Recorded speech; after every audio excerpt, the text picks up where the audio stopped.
Hello friend, मैं सोम आर्या स्वागत करता हूं आपका ही अपने YouTube channel escape foundation tutorial पर। फ्रेंड, आज की इस वीडियो लेक्चर में हम लोग देखेंगे इतिहास क्या है, इतिहास के पिता कौन है, इतिहास को कितने भागों में बांटा गया है ना। तो वीडियो को स्टार्ट करने से पहले आप सभी फ्रेंड्स से मेरा एक छोटा सा रिक्वेस्ट है, यदि वीडियो पसंद आए तो इसे लाइक कीजिए, कमेंट कीजिए और अपने दोस्तों में अधिक से अधिक शेयर कीजिए। चलिए हम अपनी इस वीडियो को स्टार्ट करते हैं, लेकिन उससे पहले एक मोटिवेशन कोड है। ना संघर्ष ना तकलीफ तो खाक मजा है जीने में, ना संघर्ष ना तकलीफ तो खाक मजा है जीने में, और बड़े बड़े तूफान थम जाती है जब आग लगी हो सीने में। बड़े बड़े तूफान थम जाती है जब आग लगी हो सीने में। तो फ्रेंड, आज का हमारा सबसे पहला टॉपिक होगा इतिहास क्या है, हिस्ट्री क्या है। देखिए, इतिहास, हिस्ट्री।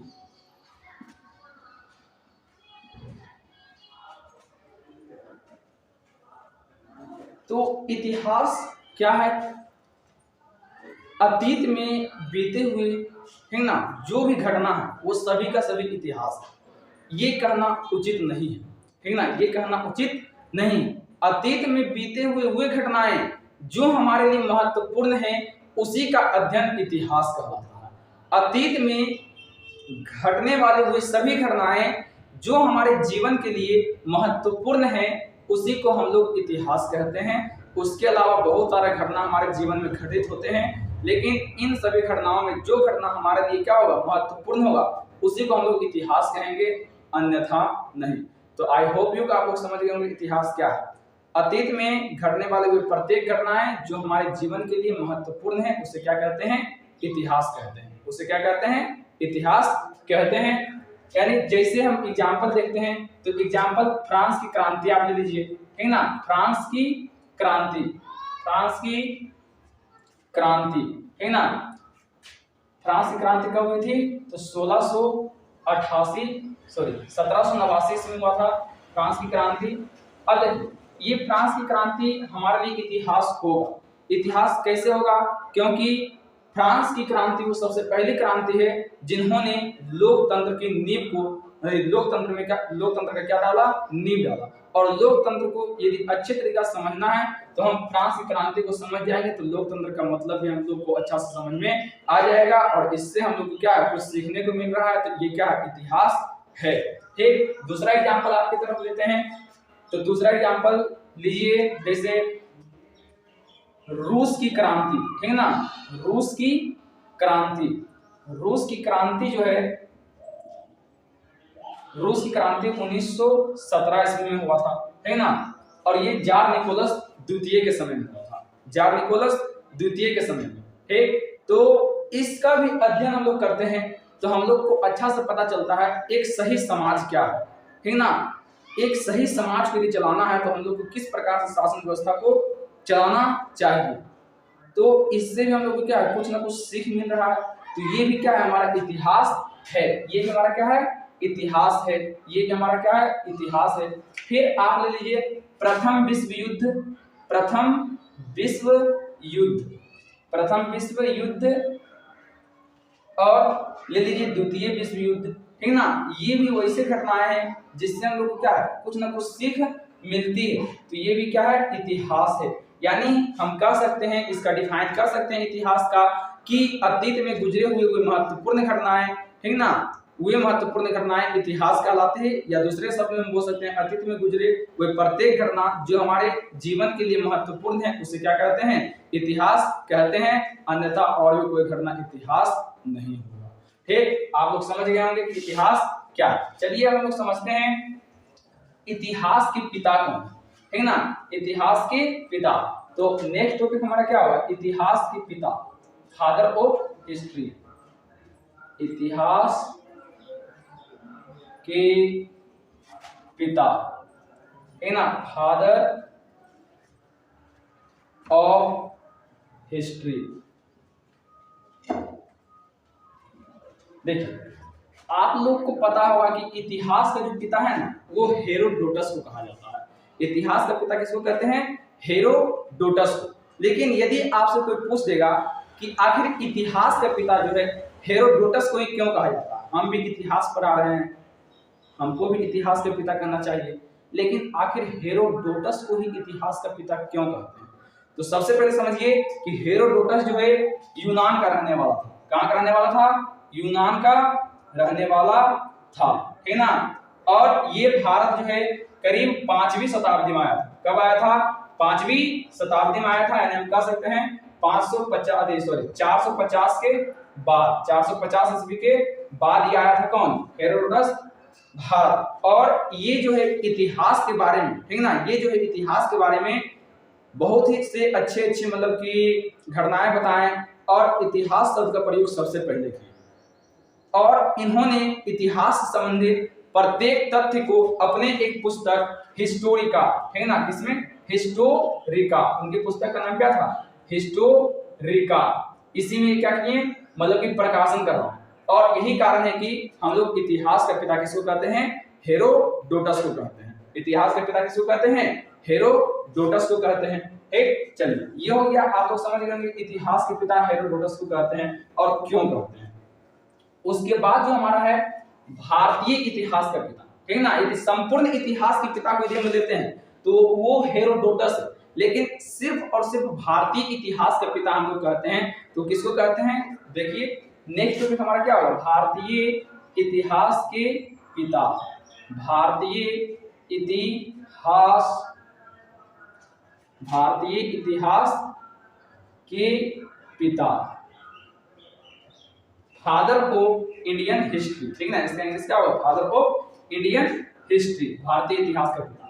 अब देखिए भारतीय इतिहास का जो पिता हम लोग कहते हैं वो मेगास्थनीज को कहते हैं। किनको कहते हैं? मेगास्थनीज को।